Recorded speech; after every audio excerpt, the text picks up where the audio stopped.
Good morning, everyone, and welcome back to another episode of the DJ Sessions presents the Virtual Sessions. I'm your host, Darren, and right now I'm in the virtual studios in Seattle, Washington, as always, but soon to be around the world.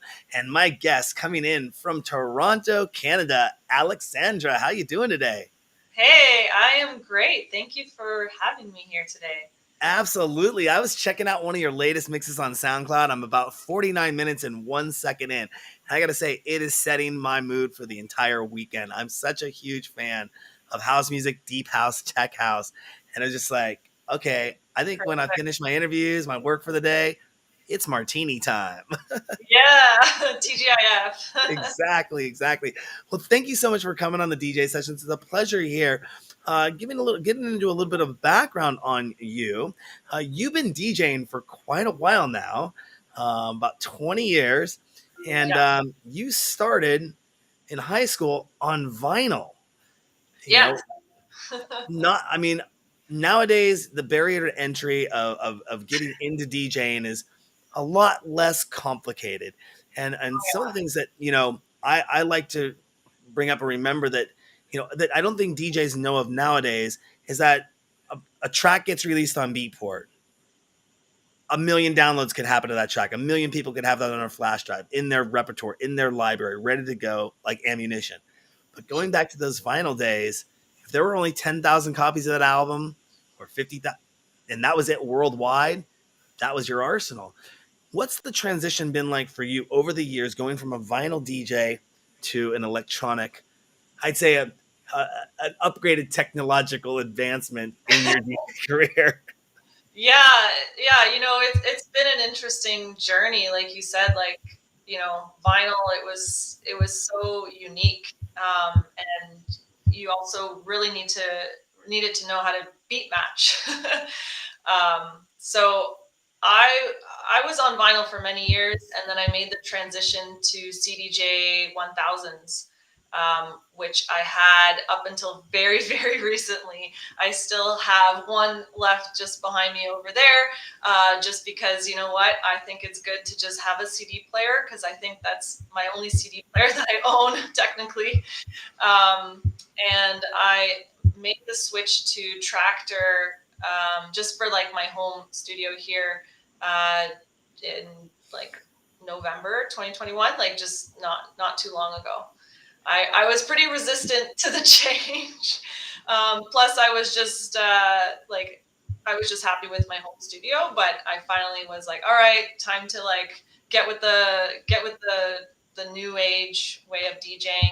And with Tractor, I just find I can be creative in other ways. Like, I always loved having more than two decks, like having a third deck for like loops or samples or vocals, acapellas. Like, it was always fun mixing on the fly at clubs with three decks, because I didn't have three at my home studio ever. So I would just kind of wing it, and it always seemed to work out well. So now with Tractor, I'm kind of like using all the additional features and the different ways to be creative with the mixes.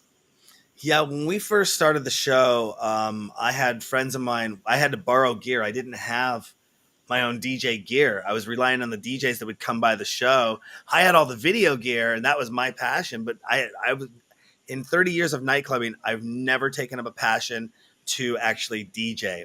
Although I do own my own gear now for all my shows, and I could be learning, but I have so much other work going on that I'm like, don't have time for that. But no, we started on the show. It was one of our resident DJs who just came back on the series because we started about 13 years ago.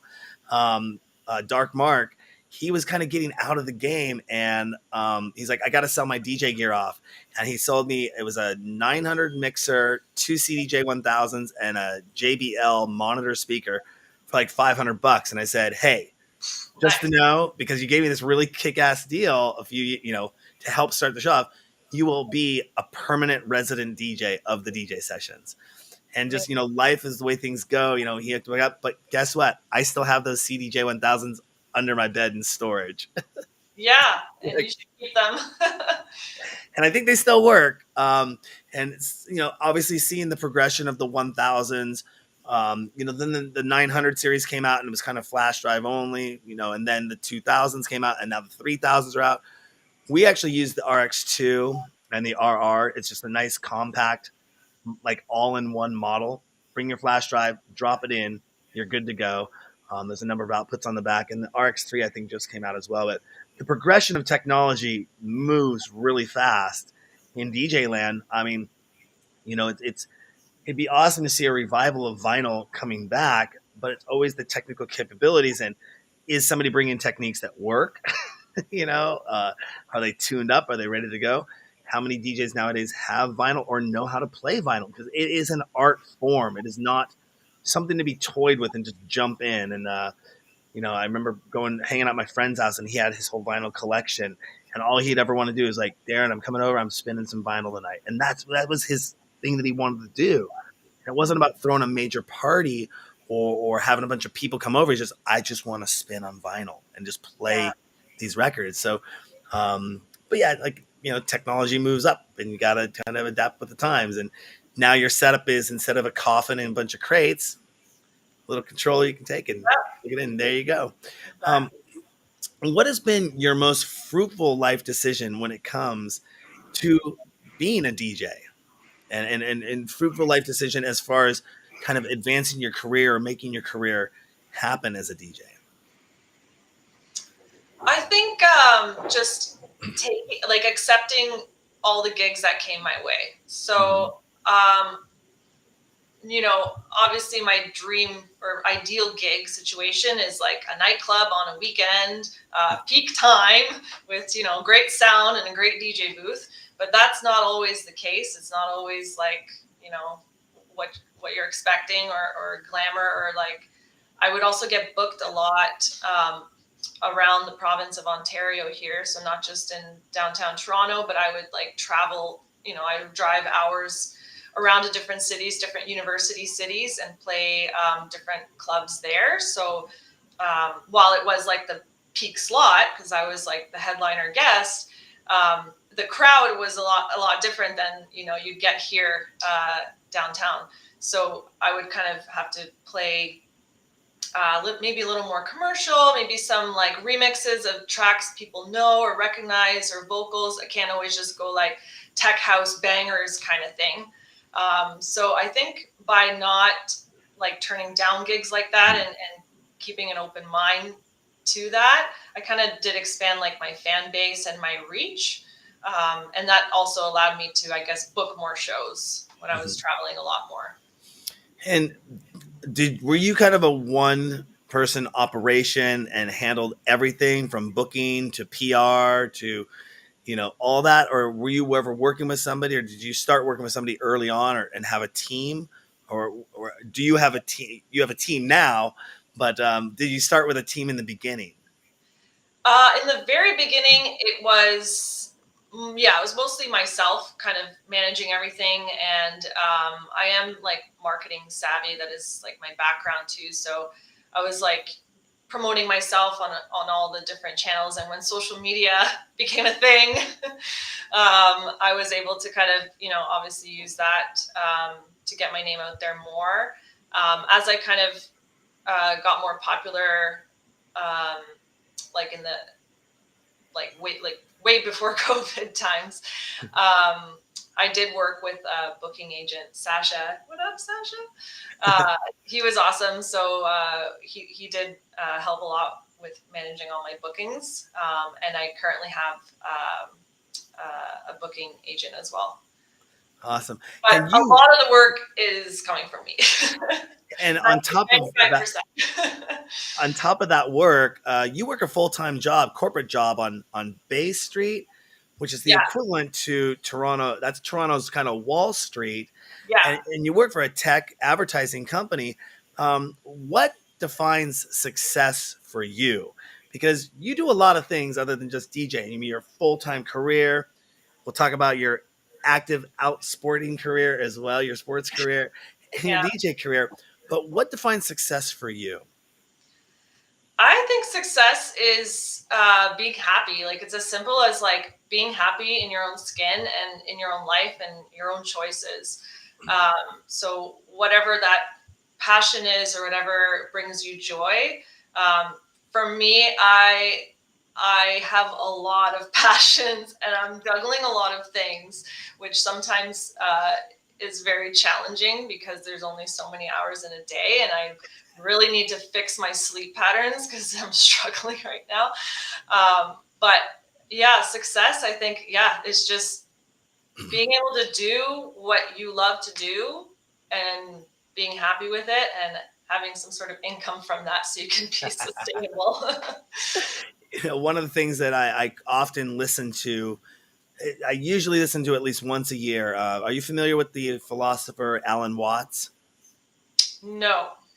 There's a good video online that I listen to, and it's something I try to tell people. And I'm going to paraphrase here a little bit, but Alan Watts has this. There's a video on YouTube, and it's look up, "What do I desire?" And it's really a good thing for people when they need focus or what they're looking for, what they want to do in life. And Alan Watts does this great monologue on talking about, the advice that he gives to these vocational students, when they're saying, "Oh, I want to do this and I want to do that, but you can't make any money doing that." And what Alan, I won't ruin it for anyone. I don't want to spoiler alert it, but it's something that is one of the most inspiring messages. And in the end, he basically says, find something that you like doing and go for it, and then you'll find others that also like it, and then possibly you'll become an expert and you'll become knowledgeable about this so much that you can maybe earn a fee for doing what you love. You know, it's just a beautiful, beautiful. What Do I Desire by Alan Watts. I'm gonna go listen to that today. I'm Anyways, making note of that. yeah. So, who has been your biggest influence when it comes to your career as an artist, and why? Are you talking specific like DJs or? DJs, yeah, DJs and artists, yeah. Yeah, so I guess if I kind of go back to um, when I was even in elementary school, when I was first introduced to house music, it was actually my brother. He's a lot older than me, so he was already. I think he might have been in. I don't think he was into DJing yet, but he was into electronic music and house music, and he burned me some CDs, house and drum and bass, and he's like, "Here, listen to these," and I kind of fell in love, and then I discovered Bad Boy Bill, Bang in the Box Volume 5. That I was like, oh my gosh, like just the energy, the flow, like the transitions, the vocals or the acapellas, layering everything, just the vibe. I was obviously younger, so like the high BPM was like, I liked it. But that kind of set me on a path that I knew that, okay, this is my jam. Like I like dance music, like I like a lot of different styles of music, but like electronic music really kind of it shined a light. So like early influence, definitely Bad Boy Bill and Sasha and John Digweed. Their albums and their mixes, so they were a little different, like more progressive, dark. Their mixes were like 2 minutes long, which I love. So those were like my really early influences in terms of music. Obviously, like Deep Dish, Daft Punk as well. And then in the more like current influences, I'd say Mark Knight, Rufus Du Sol. I'm like obsessed with them. Their music is amazing. They were in Toronto earlier this summer, and their show was spectacular. And like Lee Burridge as well for like deep house vibes, rudimental. There's so many like great influences. And you've been backstage at a lot of events. Who's the most inspiring person you've ever met backstage? And tell us why this person inspired you. Interesting question. The thing, like, while I've been backstage, you don't always get to meet the stars. So I've been like in the vicinity, but I haven't had the opportunity to really get to know too many like A-list DJs on a personal level. So I'm not sure if I can really pinpoint one exact name. Fair enough. Fair enough. I know it does. Sometimes you're playing a gig, and I used to have to deal with this all the time when doing on-site interviews. The artist comes in and you get 5 to 7 minutes with them before they have to go on stage. And then if usually if they finish their set, they're going back to the hotel room. They're tired. They've been flying, traveling. So you don't want to do a set with them after their gig. And they also might have been partying a little bit. So they don't want to be on camera and like, whoa, slurring words or, whatever. So, I can understand how, yeah, that may be hard to kind of meet people because there's a lot of chaos that goes on backstage that I don't think people in front of house actually see what's happening in back of house. Yeah.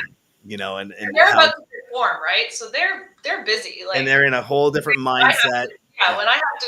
When I'm on next, like for me, there's always a bit of nerves. There's always nerves. You're performing. You don't want to mess up. Like, even though most people probably won't even know. Well, it depends what club you go to, but it always turns out great. As soon as you get that first transition done, it's like smooth sailing. Do you still get nervous when you get on stage? Yeah, it's always just before, like the day of, or like leading up to it, and then like I said, once you kind of get that first mix out of the way, or you mix out of the other DJ's track, and then you're just feeling the music, and the music kind of takes over. And you used to be a former resident at Government Nightclub. I mean, this is one of the most legendary Canadian super clubs. And I recently just got introduced to super clubs by going to New York and going to the Brooklyn Mirage last year. And I'd never been to a super club. I mean, this is like super club. Tell us about your experience and how you got involved with that nightclub with Government. Yeah, so the Gov, like you said, legendary venue in Canada.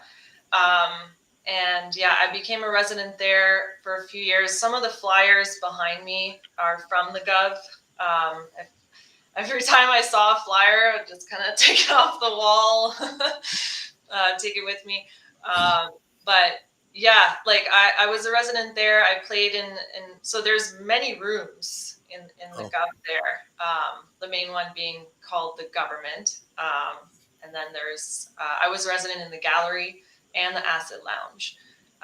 So I kind of like flip-flop between those two rooms, and those are just like such amazing times. Like, even just as like a party goer, like you had so many options of sounds, vibes, and they even had like a hip hop room as well.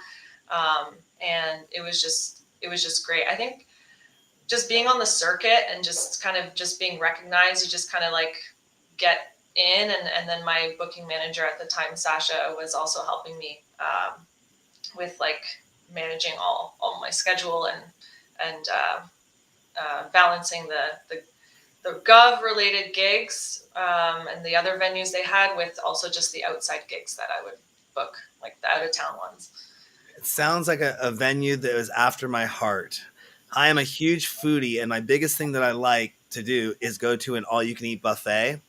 And so you get multiple rooms or multiple tastes of music or flavors, and which actually got me into the silent concert, silent disco business. Yeah. And I love that because we do silent disco events, and being able to have kind of a menu or a selection of music in one place, and seeing everyone kind of get the groove and get into their own vibe is just really awesome. And we're one of the companies that has we started with 4-channel headsets.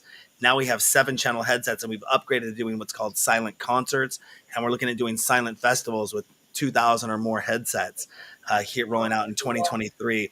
Yeah, with headliner acts and everything. So I just like the, you go to a nightclub, and granted you're there and the music's great, but you're stuck with that music. And very far and few between have there been nightclubs in Seattle where they had multiple rooms. And there was one a long time ago called the it was Weathered Wall when I was a kid sneaking into clubs growing up at 19 years old. I don't know anything about that either. Later on, I think it was called I Spy later on, and it had 2 floors. The main concert floor was kind of cool, but then they had like an acid jazz lounge upstairs with a bar, and that was like the cool. You go up there and you just chill and have a drink and talk with your friends. if you wanted to go downstairs to the second floor or the third floor and party, that was where the jam was. And it really felt like it had this kind of New York underground vibe to it, which is just amazing. You don't get that much anymore. With the whole kind of commercial overtaking of electronic music, it's kind of like, okay, pack them in, light show, LED walls, let's go. But going to a super club like the Brooklyn Mirage, I will talk about this forever and ever and ever. But there's another nightclub I got to go to. I was planning to go to New York this September and had to push it off. Lots of stuff coming up because we're going to ADE this year, which is going to go probably for my mind. But yeah, I mean, that's what an experience to be part of something like that, and be there in that part of history. When you would go on stage back then or now, do you become a different person when you get on stage than you are off stage? Maybe a little bit. I think once I kind of get in the groove and the music kind of takes over, I think I might come out of my shell a little bit more.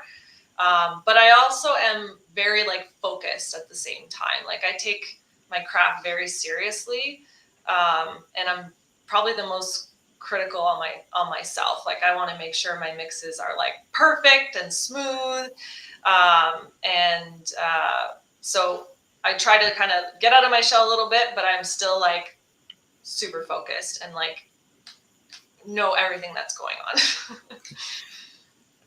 Yeah, and if you could change one thing that bothers you about the electronic music scene, what would that be, and how would you go about it? Oh my gosh. Hmm. I mean, I think with most scenes or most businesses, there's a level of politics involved. Um, it's more about who you know versus what you know. So I think if I could impact that somehow, that would be great. But I feel like that's just a part of life. And as much as like you want that to kind of maybe be more fair or more representative, I think it's just something that will always be there. But that would be something cool that I would like to, if we could change something, I think that's what I would say. Yeah, definitely. What I've seen in the last 30 years of night clubbing or going out in the scene is definitely the nepotism or the what's called the good old boys club. And, and one of the things here at the DJ sessions, when I started the show, in the first couple months, I wanted to focus on local DJs. That was the original premise of the show, and give the local DJs. Well, there's also not only the politics; you have the rival crews that you're Yeah, throwing a show and you're throwing a show, and there's the like I here you can't play there. I've been in that situation too, where I had to turn down a main room gig at a major nightclub because of yeah. conflict of interest, even though I Yeah, wasn't working that night. yeah, exactly. And So not only the conflict of interest, part but of the territory. yeah, exactly. I used to look at it like gang warfare, basically. And one of the original concepts of the DJ sessions, there was like a couple different mission statements. Was one, I wanted to bring those crews together and have them kind of break bread and be on the show, because we would do our show on Wednesday nights. We wouldn't do it on the weekend. So in the middle of the week, we'd invite everyone to come by. We could talk about what they were doing. They could break a bread, have a beer, chit chat, and really kind of maybe make some peace in the environment and do good there. The number two thing that we would do is it would always remain what I call an open table policy, which means if you wanted to come play on the show, you had a passion for playing music, you were halfway decent and knew what you were doing, and you wanted to have fun, come by and book the show. We've maintained that open table policy since this day. There are no politics with the DJ sessions, because we want to make sure everybody's getting a chance to get out of the bedroom and play. And going back to that silent disco technology I was telling you about, when most people do an event, there's one stage. Most of the time, there's one stage.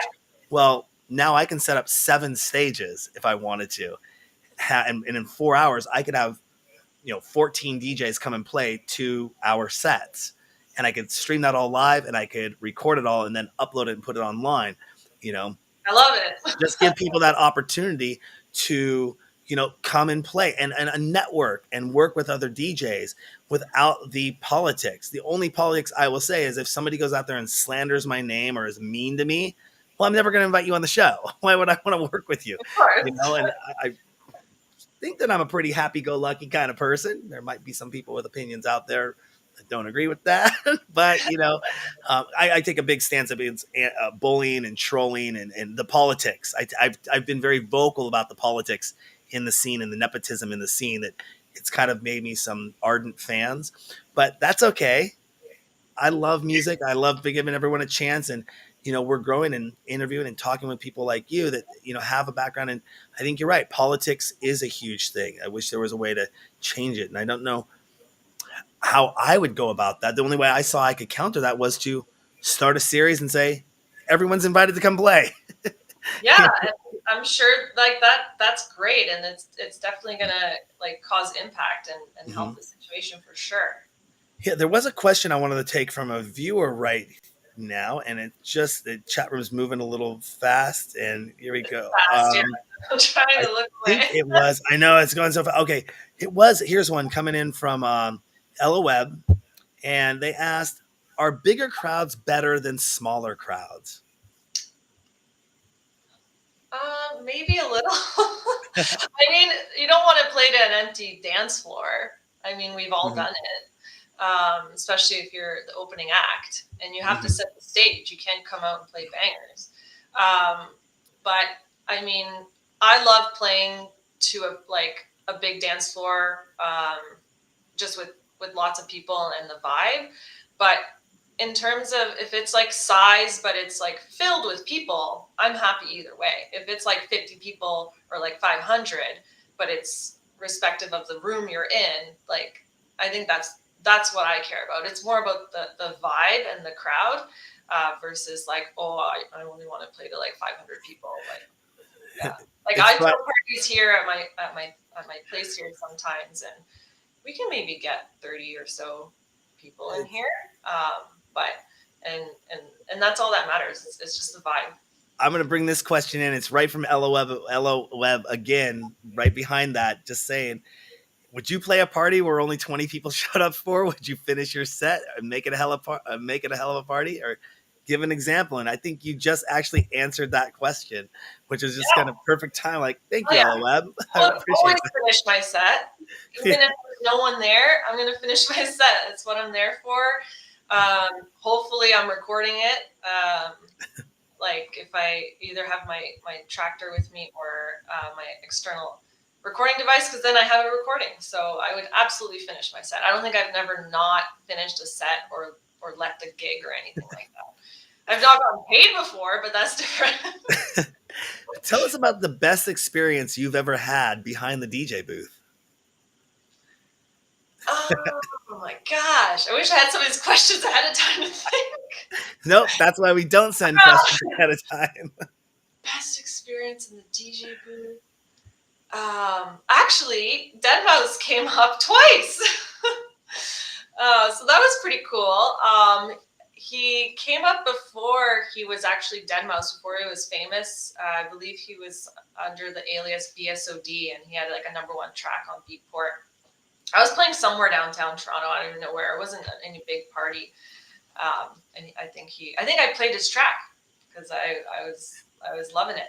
And that was the first time we met. And then when I played at Freedom, which is, this flyer right here. That's the Freedom party at the Gov. I actually played in the Orange Room, which is one of the bigger rooms, which was the hip hop room. But on long weekends, the Gov would always have their big party. I believe it was probably the Sunday nights. And it was, all the rooms were electronic, different styles of electronic music. So I was actually in the Orange Room that night. And deadmau5, and he was already deadmau5 and famous. So he was there partying. He wasn't performing that night, but he came in the booth again, and we have like a photo together. So that was cool. Right on. Yeah. When you're not listening to dance music, what do you listen to? So yeah, if I'm not listening to dance music, then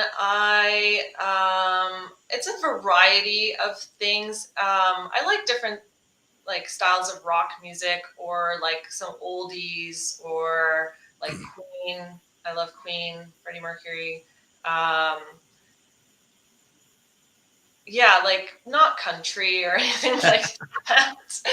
I didn't But know Toronto was big on country music, especially being somebody who was born in Italy but of Polish descent. You know, it doesn't seem like country would kind of be in your repertoire. I grew up with country music no, every Sunday. but My dad insisted on it while we cleaned the house, and I'm like, okay, but you're listening to Queen and Supertramp and Fleetwood Mac, and then he bring in this country music, and he goes, it's either country or classical music. Most of the time, I'd opt in for classical, but yeah. I Oh, grew up listening to country music, so. I grew up in a small town, so it was very country music influenced. But I never got into it. And does your family come from a musical background? Yes, yeah. So my parents are both professional musicians. They have their masters in music. They also have their teaching as well. So my mom has perfect pitch, the gift of perfect pitch. Sometimes I'll get into a song, whether usually like a pop song or something that has cool piano in it, and I'll just play it and I'll be like, teach me the melody, and she'll like listen for 1 second and like play with two hands, and I'm like just the melody, just the right hand.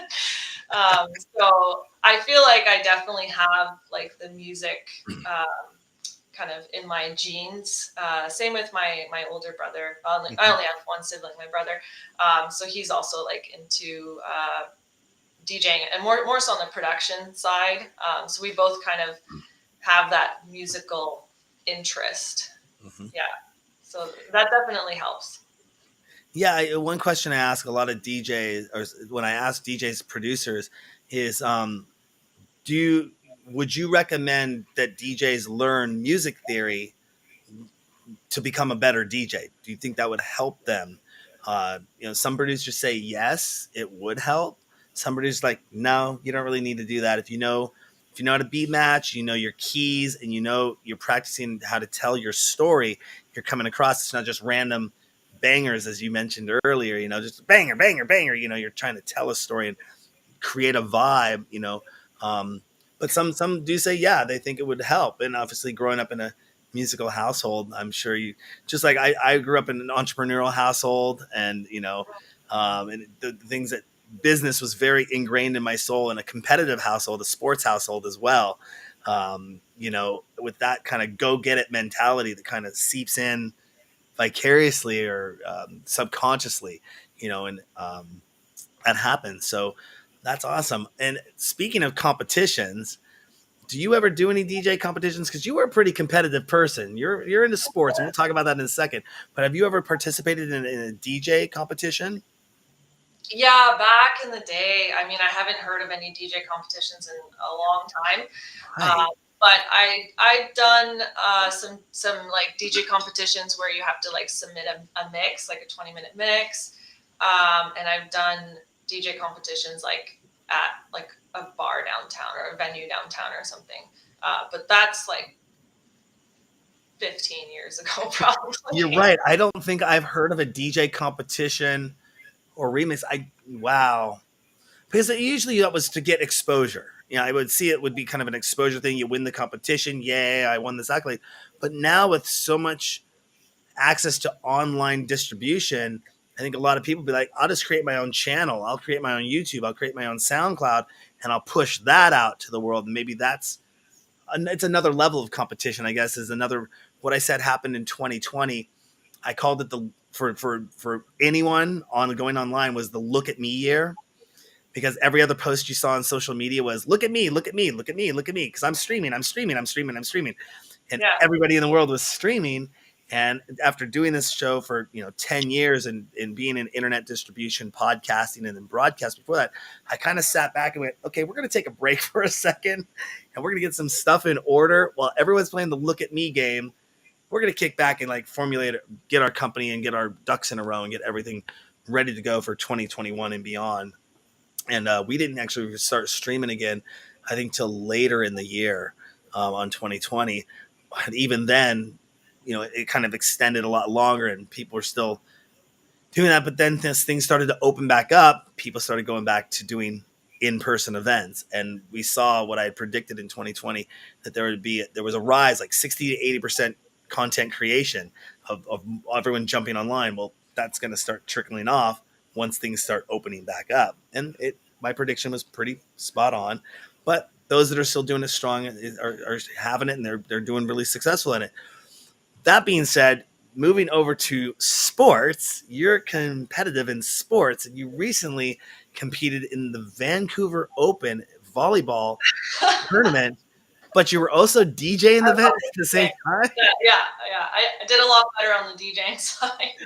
How did that work out? Was it like in between sets, in between matches, you like, let me jump over on the decks? Or was it like, okay, I finished, or I played and then you went on? Tell us how that all worked out. Yeah. So that was actually super cool. I'm such a delayed poster on my socials. I still have to like post pictures and videos from that. But no, so the Vancouver Open is an open level tournament, which means there's like professionals, people who do this for a living that play. People like me who don't do it for a living but are competitive players. There's a qualifier round, so you like pay and you can get in and you play. So we didn't make it out of the qualifier, which is okay. I mean, that's expected. Even if we did, we'd probably get like booted out in the elimination round, because the female winner is like a former Team Canada Olympian that won the whole event. No setting the bar high there, Yeah, yeah. Or setting the net. My volleyball partner and our friends are like, there's 4 of us that went. We were going to go just to watch and cheer on our friends who are the pros who are competing. And then we're like, well, we're traveling all this way. We're already here. Let's just play. Like, let's play some high level ball with people we've never played against. So it was such a cool experience. So in terms of the DJing part, so I only played on one day, and then I was DJing on the Saturday and the Sunday on center court. So there was another DJ there as well, and we kind of took turns. I think I did most of like the female, like the women's matches, because they would kind of flip back and forth. So like I'd play a set and then we would switch and he would play. And it was cool because it was like it was like a whole DJ set. Whereas if you're watching like the pros, professional, like 2-on-2 volleyball, they'll play just clips of tracks when the whistle blows, like when it's a live game, there's no music. Which is great too, and it works as well. But how they did it at the Vancouver Open, it's like they just wanted the continuous music, and it's kind of like a fun party vibe. Like it was so much fun. Like it was just so cool, combining 2 of my passions at the same time.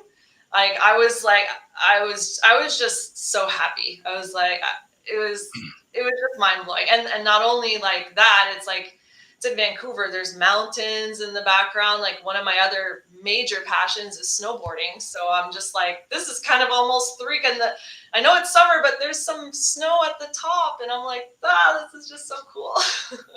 Yeah. Well, I wanted to jump back a little bit. You're right. Vancouver is a very beautiful city. I assume you're speaking of Vancouver, BC, right? There's not another one? Yeah. I had somebody the other day say, oh yeah, I've been to Seattle over on the East Coast. And I'm like, I don't think there's a Seattle on the East Coast.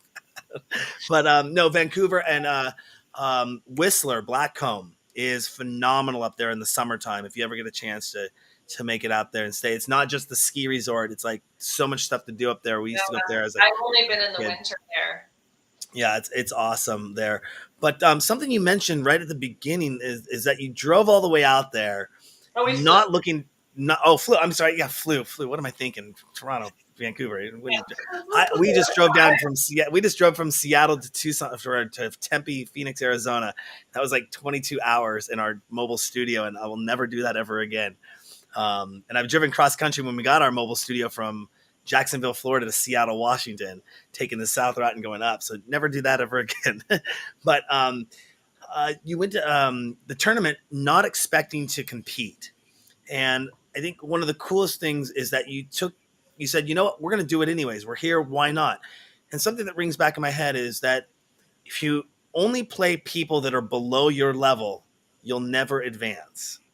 Totally. So putting yourself out there and just saying, you know what, we're going out there. If we lose, we lose, but at least we're challenging ourselves. And so I want to commend you on taking that on. And because some people would be fear like, I'm going to get my ass kicked, I'm not going to play. Yeah. And then they might later on say, you know what, it would have been really cool if we would have entered in the tournament just to get our asses kicked. Yeah. So we didn't get our asses kicked, at least. We were competitive. You're competitive. Yeah. I mean, but won a match, so. Yeah, but I mean, it reminds me of like, looking at the old days when I would be a little nervous to get on the dance floor.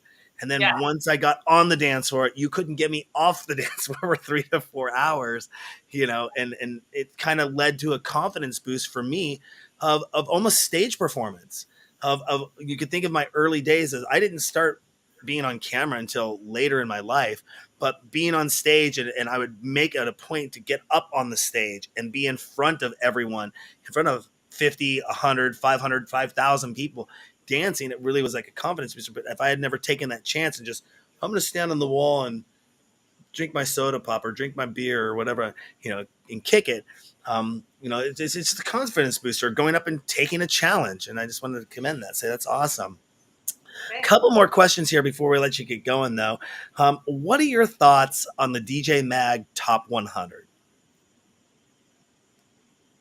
I never really analyzed it before.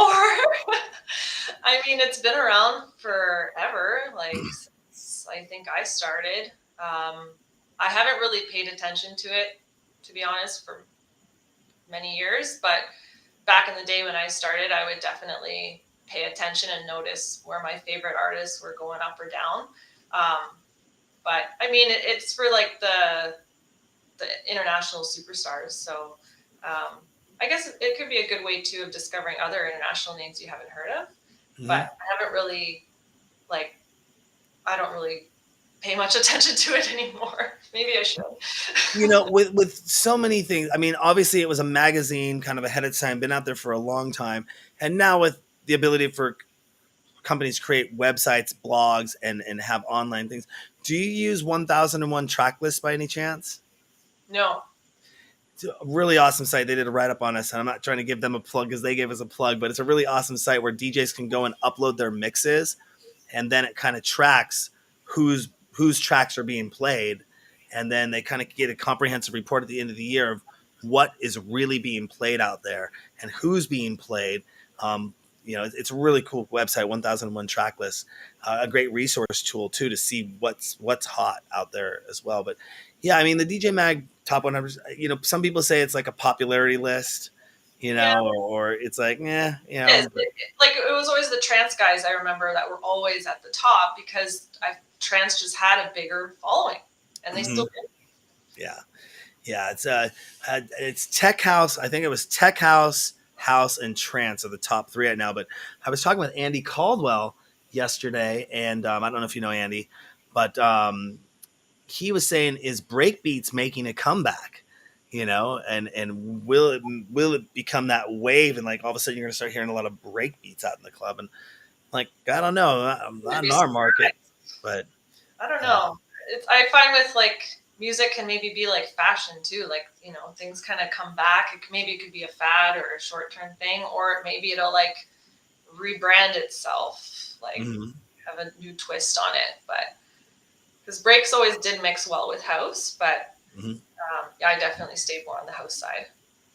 And speaking of mixes, you're going to be sending us an exclusive mix from a private penthouse party on Canada Day. Tell us about your involvement with that event. Yeah, so it's a really cool party at a penthouse suite. So the whole rooftop is the rooftop of the building. It oversees the skyline and the CN Tower. And I knew I was coming on the show, So, and I did want to participate with the mix and the video as well. So I made sure that I brought my GoPro. I recorded like the video recording of the set. I also recorded like the MP3 of the set. It's just under 2 hours. And it was just such a great time, like great people, like overseeing the skyline. And it was a bit iffy. We wanted to start at sunset, but we had to delay because of weather. There was some rain, and even during the set, some rain actually starts to fall, and I'm like, oh my god, my equipment. We pulled down this like covering thing. It didn't rain too hard, but they were like huge drops only for a short time, but it didn't like kill the vibe of the party or anything. People kept, there was some coverage that people could kind of take shelter. Yeah, it was just such a cool time. And also come just with the whole like pandemic and just kind of people getting together at parties again and just having a good time. It was it was fun. I was just super excited to record the set, and I was like, oh my god, I better not mess up anything. And I'm very happy with the recording, and I can't wait to release it. I keep listening to it like when I train at beach volleyball or playing. I'll bring like my speaker hanging on the post there, and like I just because it's such a long mix, and like it's there's a bunch of Rufus Du Sol tracks in there, so all my friends we're really big fans. So yeah, so it's really fun. I can't wait to hear it or watch it, actually. And, you talking about that just got me to reminisce when we first started doing our Rooftop Sessions parties back in 2017. And we would do this at some really prominent, notable buildings in Seattle with beautiful views and come up. And I think, we do them once a month on Wednesdays and just invite. And they just started picking up and getting steam in 2017, 2018, into 2019. I think it was one of my the word funner doesn't exist, but I'm going to say one of my more funner events. Not my funnest event, funner events, but now we will look to start those parties back up. I think the rooftop parties from a 6 to 10 p.m. vibe midweek during the summer is just that kind of cool, nice break that you need. It's not a nightclub vibe. It's a rooftop vibe. We can usually barbecue a little bit, bring food by. Everyone's there. It's relaxed. It's kind of like after hour happy hour, and then they can still go out on a Wednesday if they wanted to go out. But I loved being up, just high up and looking out over the city and just being there. And everyone just always had a great time. And we'd stream live from there and have a great group of DJs, locals that would come and play those. So I can't wait to hear that set and then watch that set. Watch that set. I got to remember, watch that set. Yeah. Well, we're going to wrap things up here right now. If is there anything else you want to let our DJ Sessions fans know about before we let you go? Yeah, I mean, if you want to download any of my mixes, you can go to my website, djaleksandra.com. And I'm going to be posting up a lot more mixes in the coming weeks. And yeah, reach out to me on social media, follow me on Instagram. Yeah, I'd love to hear from you. And there's so many questions. Guys, I wish I could answer them all, but hey, you can always tell me. The theme is that we like to them have to come in and bombard, and they're asking from a certain specific question list that we've given them that they've kind of been vetted. So we make sure that we're not getting crazy questions in there. We have a mod that kind of moderates everything, but yeah, there's tons of questions that go in there, but they're all coming from the DJ Sessions in a sense of things. So yeah, we'll have to get you back on the show and get some of these questions answered. Yeah, I definitely will follow up with you. Awesome. Well, Aleksandra, thank you so much for coming on the DJ Sessions today. It was a pleasure having you. Thank you so much. It's been an honor to chat with you. Thank you. You're welcome. On that note, don't forget to go to our website, thedjsessions.com. Find us on TikTok, Instagram, Twitter, Twitch, Meta, anywhere out there. But really, go to our website, thedjsessions.com. We have news stories, over 600 news stories a month. We have exclusive mixes. We have interviews. We have our own live streams that we do. We are now also featured on Roku, Apple TV, Amazon and Google Play. You can watch our streams live there as well, download our app, and check out our VR nightclubs. But all that information is at thedjsessions.com. I'm your host, Darren, and that's Aleksandra coming in from Toronto, Canada. I'm in the virtual studios in Seattle, Washington for the DJ Sessions presents the virtual sessions. And remember, on the DJ Sessions, the music never stops.